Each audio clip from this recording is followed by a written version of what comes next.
Hello friends, welcome to our channel quick commerce. Last video में मैंने तुम्हें financial management नाम से एक चैप्टर शुरू किया था जिसकी वेटेज 8 मार्क्स है। बच्चों, इसके आज हम सेकंड लेक्चर को कंटिन्यू करने जा रहे हैं। आप लोग बहुत ध्यान से इन वीडियोस के साथ साथ अपने नोट्स प्रिपेयर करें और वीडियोस को बहुत ध्यान से देखें। आज का टॉपिक है फाइनेंशियल डिसीजन। यही मैं आपको कंटिन्यूएशन में बता रहा हूं, जैसे हमने पिछली क्लास के अंदर देखा था कि किस तरह से हमने फाइनेंशियल प्लानिंग पढ़ी। इससे अगला जो हमारा टॉपिक है that is concept of financial decision. बच्चों, 3 प्रकार के डिसीजन इन्वॉल्व होते हैं टोटल फाइनेंशियल डिसीजंस में। जैसे कि मैंने आपको बताया, फाइनेंशियल डिसीजन में पहला डिसीजन है दैट इज इन्वेस्टमेंट डिसीजन। इसके अंदर हम इन्वेस्टमेंट डिसीजन में क्या पढ़ेंगे कि बच्चों, अगर कोई भी एक बिजनेसमैन है, अगर मान लो अपने बिजनेस को आगे रन करना चाहता है या फिर एक नया बिजनेस शुरू करना चाहता है, तो उसमें वो पैसा कहां पर इन्वेस्ट करने वाला है और उसे कितने पैसे की रिक्वायरमेंट है। जब वो ये दोनों चीजें जान लेता है तो अपने इन्वेस्टमेंट डिसीजन को ले चुका होता है। इसके बाद बच्चों आप लोग पढ़ेंगे second decision that is financing decision. Financing decision में जितना पैसा उसको यहाँ इन्वेस्टमेंट डिसीजन में इन्वेस्ट करना है, उसके सोर्सेज पता करना है कि वो पैसा आएगा तो कहां से आएगा। वो जो सोर्स है उन्हीं सोर्सेज को हम बोलते हैं financial decision. And then last, अब बिजनेस हमने एस्टेब्लिश भी कर दिया है, बिजनेस रन भी होने लग गया है और बिजनेस ने अब हमें कमा के देना शुरू कर दिया है। जब बिजनेस अर्न करके देना शुरू करता है तो वो जो पैसा होता है बच्चों, बिजनेस उस पैसे के साथ 2 काम कर सकता है। या तो उसे फर्दर ग्रोथ के लिए अपने बिजनेस में रिटेन करेगा या फिर उसको as a dividend, as a gift distribute कर देगा अपने इन्वेस्टर्स के बीच। यही डिसीजन कहलाता है बेटे डिविडेंड डिसीजन, कि किसको कितना देना है, किस व्यक्ति को या किस बिजनेस को या फिर किसी पार्टी को या किसी इन्वेस्टर को कितना पैसा देना है और कितना पैसा उसको अपने साथ स्टे रखना है। अब हम शुरू करते हैं इन्वेस्टमेंट डिसीजन। बच्चों, ये हमारा पहला फाइनेंशियल डिसीजन है जिसके अंदर हम लोग पढ़ेंगे इन्वेस्टमेंट डिसीजन। इन्वेस्टमेंट डिसीजन को समझने के लिए आप लोगों को कुछ छोटी छोटी बातें जाननी है। आप सभी पे बहुत फोकस करना। देखो बच्चों, कह रहा है इन्वेस्टमेंट डिसीजन के बारे में अगर हम पढ़ेंगे तो ये क्या है। देखो, दीज डिसीजन रिलेटेड टू, ये डिसीजन रिलेट्स करते हैं कुछ बेसिक कॉन्सेप्ट से। That is how the firm funds invest, कि फर्म पैसे को कैसे इन्वेस्ट करेगी इन डिफरेंट एसेट्स सो दैट, जिससे is able to earn maximum possible return, जिससे वो ज्यादा से ज्यादा पैसे अर्न कर सके। फॉर एग्जाम्पल, मान लो किसी बिजनेसमैन के पास पैसे पड़े हुए हैं, अब वो उस पैसे को इन्वेस्ट करना चाहता है। अब इन्वेस्टमेंट करने के लिए वो इन्वेस्टमेंट ऐसी कहां करे, ऐसी कौन सी एसेट्स में करे जिससे वो मैक्सिमम पॉसिबल रिटर्न्स कमा सके। यही डिसीजन कहलाता है बेटे इन्वेस्टमेंट डिसीजन। और ये डिसीजन बेटे हमारे पास 2 तरह के होते हैं, इसीलिए हम पढ़ेंगे types of investment decision. These are known as long term investment decision and second is short term investment decision. बच्चों, लॉन्ग टर्म इन्वेस्टमेंट डिसीजंस वो डिसीजन होते हैं जो इरिवर्सिबल होते हैं और इसके अंदर बहुत ही ज्यादा ह्यूज अमाउंट इन्वॉल्व होता है।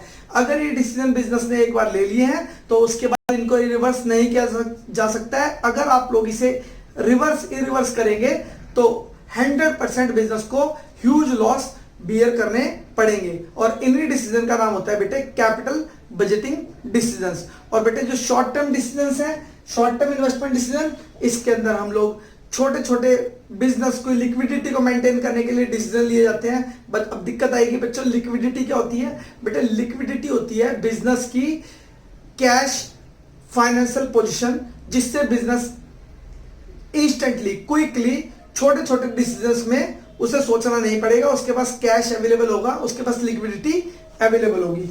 बच्चों, शॉर्ट टर्म इन्वेस्टमेंट डिसीजंस को हम लोग वर्किंग कैपिटल डिसीजन के नाम से भी जानते हैं। जैसा मैंने आपको बताया, लॉन्ग टर्म इन्वेस्टमेंट डिसीजन बच्चों it is known as capital budgeting decision. इसका एक नाम कैपिटल बजटिंग डिसीजन भी है। It involves huge amounts. इसके अंदर बच्चों बहुत ज्यादा अमाउंट इन्वॉल्व होता है। जैसे कि सुनो, मान लो कोई एक व्यक्ति अपने एक फैक्ट्री ओपन करना चाहता है, उस फैक्ट्री को जितनी मशीनें खरीदेगा, जितनी इन्वेस्टमेंट्स करेगा ह्यूज, उन सबको बेटे लॉन्ग टर्म इन्वेस्टमेंट डिसीजन यानी कि कैपिटल बजटिंग डिसीजन के नाम से जाना जाएगा। और ध्यान रखना बच्चों, इसमें ह्यूज अमाउंट इन्वॉल्व है।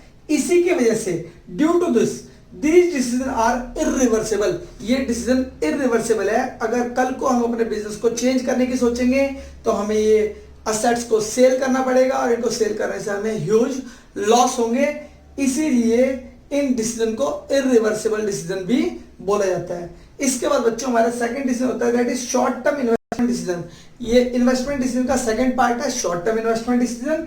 Basically all decision related to current assets and current liability are known as short term investment decision, यानी कि किसी भी बिजनेस के करंट एसेट्स और करंट लायबिलिटी से रिलेटेड जितने भी डिसीजन है these are known as short term investment decision and it is also known as working capital decision. इन्हें ही वर्किंग कैपिटल डिसीजन बोला जाता है।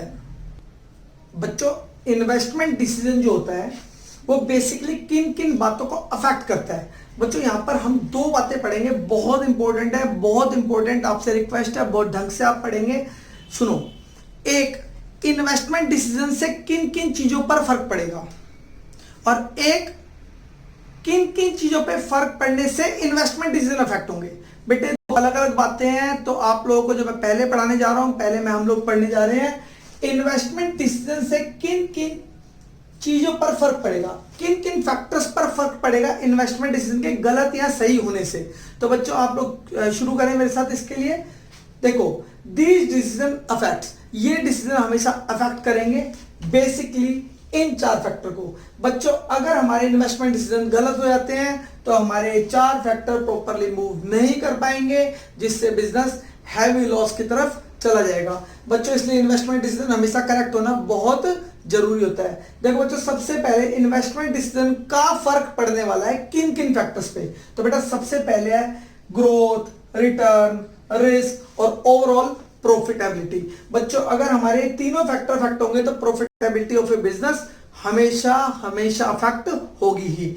बच्चों अगर मान लो हमारा इन्वेस्टमेंट डिसीजन गलत हो जाता है और हम लोग किसी ऐसे बिजनेस में पैसा इन्वेस्ट कर देते हैं जिसका लाइफ स्पैन बहुत कम है, तो वो हाईली रिस्की होगा। अगर बच्चों हाईली रिस्क होगा तो हाई रिस्क की वजह से बिजनेस के अंदर लो ग्रोथ आएगी और लो ही रिटर्न आएगा, जिससे हमारा बिजनेस फ्लॉप हो सकता है। इसके बाद बच्चों हमारे ग्रोथ, अगर हमारे बिजनेस में जो हमने इन्वेस्टमेंट किया उसके ग्रोथ प्रोस्पेक्ट्स प्रॉपर नहीं है, अगर ग्रोथ प्रोस्पेक्ट्स प्रॉपर नहीं होंगे तो उसमें रिटर्न भी बहुत कम होगी, जिससे बिजनेस रिस्की हो जाएगा।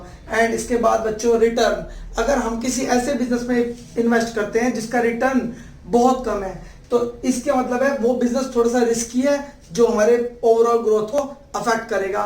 और ये सर्कल इसी तरह से मूव होता रहता है, होता रहता है, होता रहता है और साथ में ये तीनों फैक्टर हमारे एक मेजर डिसीजन को अफेक्ट करते हैं, दैट इज प्रॉफिटेबिलिटी। इससे पहले हमने सीखा कि कौन कौन से फैक्टर को अफेक्ट करता है इन्वेस्टमेंट डिसीजन, लेकिन बच्चों अब हम सीखने जा रहे हैं कौन कौन से फैक्टर्स हैं जो इन्वेस्टमेंट डिसीजन को अफेक्ट करते हैं। तो बच्चों ये दोनों अलग अलग बातें हैं, प्लीज आपसे रिक्वेस्ट है आप वीडियो को बार बार देखें और इसे समझें। एग्जाम टाइम में ये आपको बहुत प्रॉब्लम क्रिएट करेगा, तो आपको ये सब समझना बहुत जरूरी है। देखो पहले हमने सीखा कौन कौन से ऐसे फैक्टर्स हैं जिनको इन्वेस्टमेंट डिसीजन अफेक्ट करता है।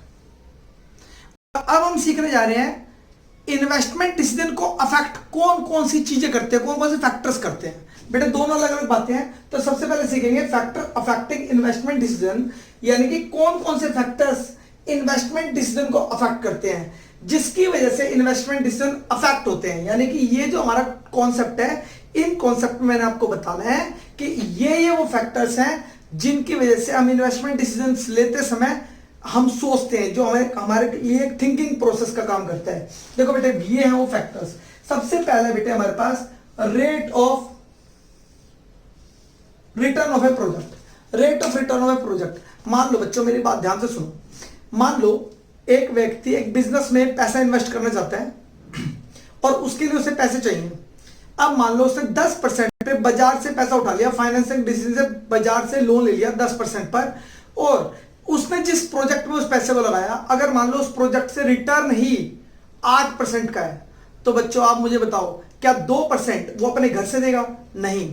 तो सबसे पहले जिस प्रोजेक्ट में उसे इन्वेस्ट करना है उस प्रोजेक्ट का रेट ऑफ रिटर्न उसे हमेशा पता होना चाहिए, और वो रेट ऑफ रिटर्न कम से कम इतना तो होना चाहिए जिससे वो सारे के सारे खर्चे मैनेज कर सके और अपने द्वारा लिए गए लोन का भी प्रॉपरली टाइमली पे कर सके। बच्चों तो रेट ऑफ रिटर्न हमेशा अफेक्ट करेगा हमारे इन्वेस्टमेंट डिसीजन को। जो भी व्यक्ति इन्वेस्टमेंट डिसीजन लेगा वो सबसे पहले रेट ऑफ रिटर्न को ध्यान में जरूर रखेगा। इसके बाद बेटा हमारा सेकंड फैक्टर आता है cash flow of a project.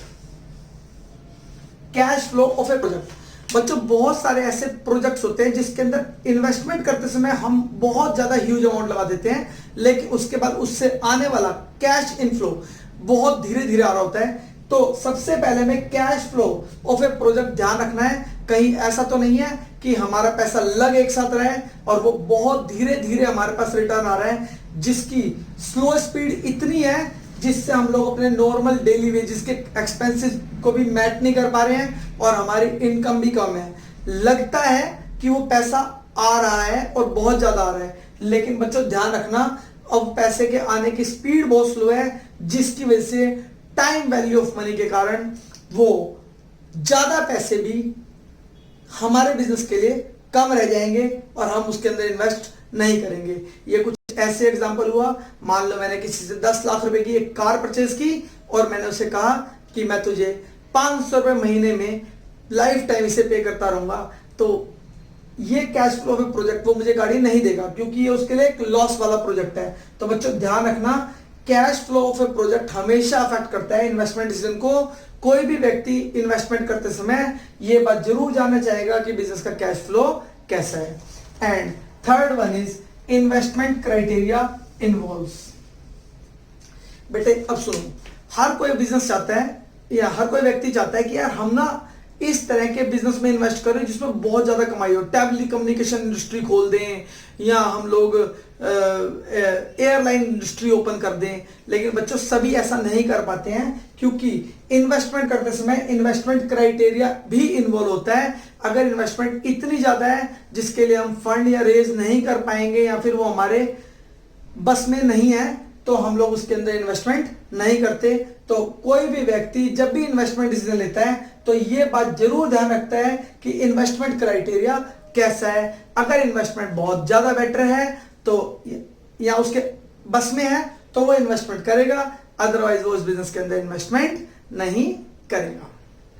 इसके बाद बच्चों हम डिस्कस करते हैं हमारा next decision, that is short term decision. बच्चों शॉर्ट टर्म डिसीजन को हम लोग वर्किंग कैपिटल डिसीजन के नाम से भी जानते हैं और मैंने आपको पहले बताया था working capital decision always relates with current assets and current liability. These are very short term decision and it improves the liquidity of a organization और ए बिजनेस। बच्चों इस डिसीजन को पढ़ने के लिए हम लोग डिस्कस करेंगे इसे एक सेपरेट वीडियो में, जिसके लिए प्रॉपर एक सेपरेट वीडियो आएगी जिसके अंदर हम लोग शॉर्ट टर्म डिसीजंस को पूरा का पूरा बहुत डिटेल्ड एक्सप्लेन करेंगे, जिसके लिए आप बने रहिए हमारे चैनल के साथ क्विक कॉमर्स।